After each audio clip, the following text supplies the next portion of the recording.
Okay, everyone. So today we have Isis with us. So Isis, thank you so much for joining us today. Okay, so she's a marketing specialist, and now I will ask her some questions regarding what she thinks about UX designer portfolio. So what we should add over there or no, and then I would like to hear what she thinks about it. So can you introduce yourself a little bit, Isis, please? Sure. Hi everyone, my name is Isis. I've been working with marketing for the last 10 years. So my background is primarily in e-commerce. So I used to work in the marketing departments within e-commerces. And then 6 years ago, I moved to Ireland where I started my role with working with B2B businesses. So currently I work for Oracle and I'm always trying to find new ways of connecting with customers and engaging customers. Outside of work, I have a cat called Murphy, and I also have a podcast that brings women working in marketing to the spotlight. So yeah, that's me. Okay, great. Thank you so much for joining us today. Isis, thank you very much for to separate a time of your day to answer those Sure. questions. So let's start. So the first question is from a marketing specialist perspective. Do designers need to have an online portfolio, or do you think just a PDF or PowerPoint or using Behance or Dribble it's enough? I think in the profession that you are, and even being a marketer, it's very important to have a portfolio because this will be your differentiator when you are presenting if you're a CV, if you're applying for a role, or if you just want to show people, demonstrate the work that you do. So I think people could get away not having it, Okay. but it's something that when you do have it, it becomes your differentiator.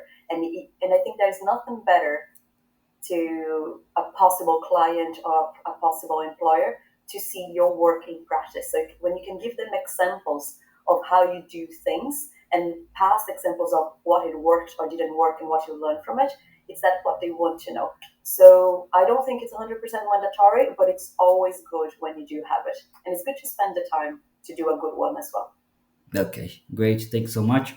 So would you mind if the portfolio was built on Wix or WordPress, Squarespace, or in any kind of web platform, or do you think the designer should create it from scratch? I think it depends what you're trying to demonstrate. So if you let's say if you're a graphic designer and you just want to show the graphics that you did in the past, like the campaigns you've done, I wouldn't mind if it's a Behance or from Wix because you just look in the graphics. However, in your case, you're a UX designer and you want to show the functionalities of the website. And I think if you could do demonstrate how you build this using those platforms that make things easier, like Wix, wouldn't be a problem. I'm not technical enough to know if it's possible or not. So I think if you're if Wix using Wix or using WordPress, at least you can demonstrate the techniques and your thought processes and how you implemented that with your coding or how you do it, go for it. However, if you by using Wix means that you cannot demonstrate that, no. So it depends what your goal is. Okay, Make great. sense? Yeah, it makes sense because normally, if you are not paying those platforms, they will force you to put their logo at least in the bottom and say that this website was done by Wix or by WordPress Oh, or whatever. So sometimes, okay, if you have any a bit on coding, so why not coding from scratch? So why are you using this kind of platform and not showing up 100% yourself? yeah, So exactly. exactly. Thank you so much. So when you're seeking for a designer to hire or to have a partnership or to refer for a role in Oracle or whatever, whenever you are working, so what do you look first, the CV or the portfolio? Both. Both. I look both, but I think, of course, when you're hiring someone, the first impact that you have it is the CV. So usually, when I receive CVs, the portfolio is on the links on the Yeah. top. So Yes. what I will do is I will skim through the CV quickly just to see if your experience is relevant, and I always go to portfolio second. It's very rare that I go to portfolio first because sometimes you can be in love with someone's portfolio because it's beautiful. However, if they don't have the relevant skills that you're looking for, and not being a technical person, because I'm not a UX designer hiring someone for my team. I'm a marketer, so I Okay. do have to have the CV format to make sure that the relevance is there, and then go to portfolio just to see this illustrated. However, I think if I put myself in the shoes of someone who is hiring, so I'm hiring for marketing, and let's say they have a portfolio, I'll be more confident that through the portfolio, I would know more. But no, CV always first, I would say. But it's just CV a habit resource. out of anything else. Okay, great. Thanks so much. So, how many projects do you look before deciding if the professional is a good fit for the role or is a good fit for your team? I know you're not a hiring manager, but I'm sure that you worked with some designers during your career. But I would say to refer someone, or even if they ask your opinion about this professional, about this portfolio, how many projects do you think the designer should show up? I think, and this is completely personal opinion, there is no science behind, but I think if you have three projects, it's always a minimum nice number. If it's just one, you're going to be thinking the person to be junior. So having three different projects, I let's say if you have 100, I wouldn't go through your 100. I think 3 to 5 is what I would spend time looking at. You have to think that beyond your CV and your portfolio, I'm also looking at 3, 4, 5 other candidates, sometimes 20 candidates for the same role. So your time to experience that, it's very limited. So I'd say put your strongest examples on the first and more visual. So how you want to showcase that, because most of the time people go to go 1, 2, 3. That's I'd say what usually. Sometimes just one, or sometimes just the main page. So yeah, time is always limited. It's always limited when you're hiring. But I'd say more than one. It's the minimum. Okay, but do you think it should be in a chronological order, or you should show the best projects first? I'm saying like, okay, I'm doing something that's not great and big that I did in the past, but is, I would say, more actual, like doing it now. And then my best project was, I would say, 2 years ago, and it could sound a little bit outdated. So what do you think? How can I show it, like in a chronological order, or the best project first, and then the second you'll be not that great as the first one, but it's good as well in the third one. Did you got my point? I did, yeah. Yeah. And I think this is completely up to you. So this I think will show what your priorities are. So when you're doing your portfolio, you're gonna say, okay, the best projects are more important than when they were done. So for you, this is the priority. This is how you want to display it, and this is a completely choice of yours. Other people be, I'm doing so many projects that the latest for me is the most relevant because I have a large volume of them. So I think it depends of your when you're thinking of your own brand, how do you want to communicate your body of work, and what for you is more important. So you as a professional, is that the time, the chronological time, because maybe UX, it gets dated very quickly, or for you it's the best value of project because you really can display your full capabilities. So you are the professional who has to think of those options and decide based on your own priorities. Okay, great. Thank you so much. So now talking about the website structure, okay? From your personal perspective, what do you prefer? A website with multiple pages or just one, but it will demand a lot of scrolling? From your user experience in general, when you're talking about Yeah, I don't mind a little bit internet. of scrolling, but I don't like the infinite scrolling, so that everything's one very very long page and I'm scrolling for 10 hours. I Okay. do like when they you could have like a longer page where you can scroll a little bit, but I don't like the infinite scrolling type.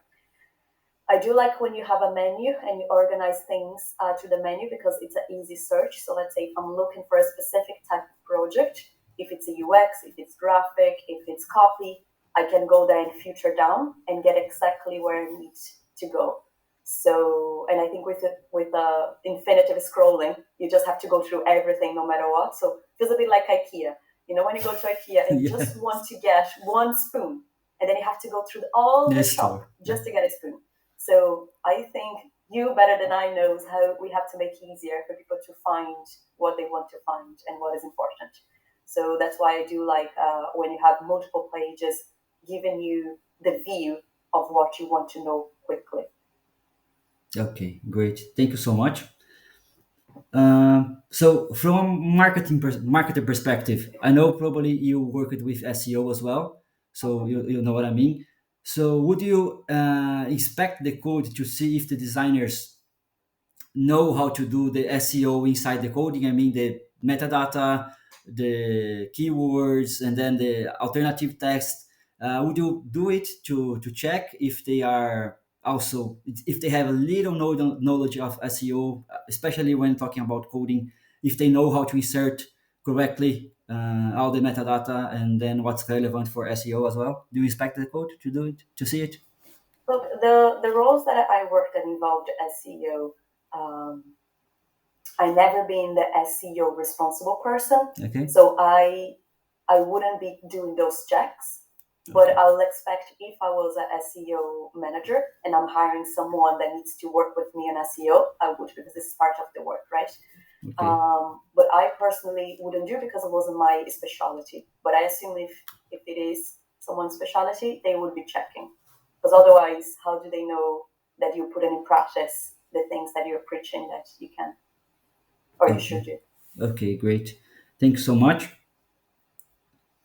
So, would you refer or hire someone uh, if the design doesn't match your personal taste? I would say like you don't like that coloring, you don't like this kind of fonts, you don't like this personal style, but you know that this professional is great. You know that this professional knows what should be done, but the visuals are not catching for you. So, do you refer this professional anyway, or did you try to get this professional to your team, or not? Yeah, that's a tough one. Like depends on what the other candidates. So if I so let's say if I have other people that have the full package beyond the know how to do the work, they also look beautiful. Of Okay, course, that is an easy decision. But let's say I just have you, and that's the case that you are great on the functionality, however, the visuals are not great. I think hmm, depends what I'm hiring you for. If I'm hiring you to do everything beyond the functionality, you also have to do the graphics. I wouldn't be inclined not to hire you because everything looks ugly, and it'll be like, okay, you know the functionality, but if everything looks ugly, this going to be attractive? Functionality wise, great, but if a website looks ugly, people just don't really stay. If you were just hired to do specific on the back end, on the functionality, yeah, no brainer. But I think it depends of which role you're applying and if you need the full package or not. Like I had a designer in the past, he was colorblind. And so, you know, colorblind, mm, daltonico? yeah.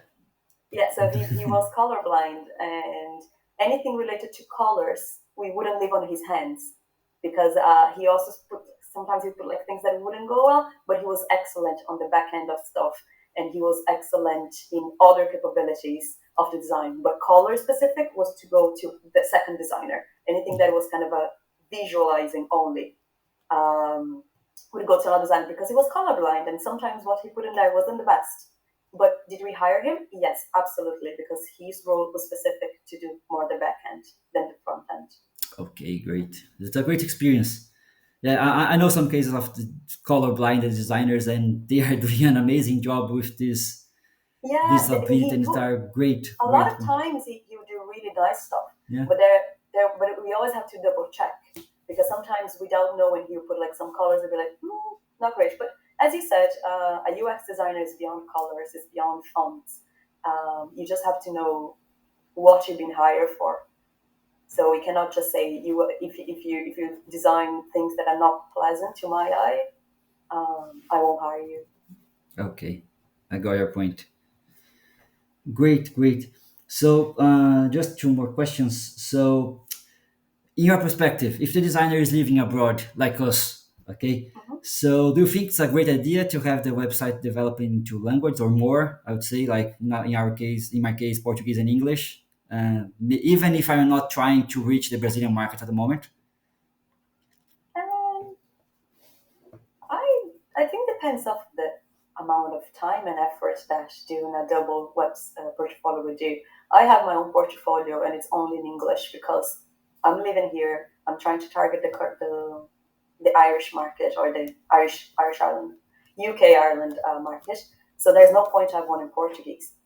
However, my LinkedIn has in Portuguese because before I moved here, I had a LinkedIn in Portuguese. So when I moved here, I had the English one, so I still have both because the effort applied was minimal. I just had to do everything in English. So I think it depends on you really. Do you want to put the time to have one in Portuguese when it's not going to be relevant now because it's just nice to have? If it's not a lot of effort, because it's not going to get any results at the moment, I would do it. But if it's not, I was like, no, just do it in English. Depends Okay, on how much time you have to. translate everything. Yeah, Yeah. exactly. Okay. And you don't want to do like a really good copy in English and then do not as good in Portuguese. You want to then to be equal, right? To Yeah, be equally exactly. good. Exactly. Exactly.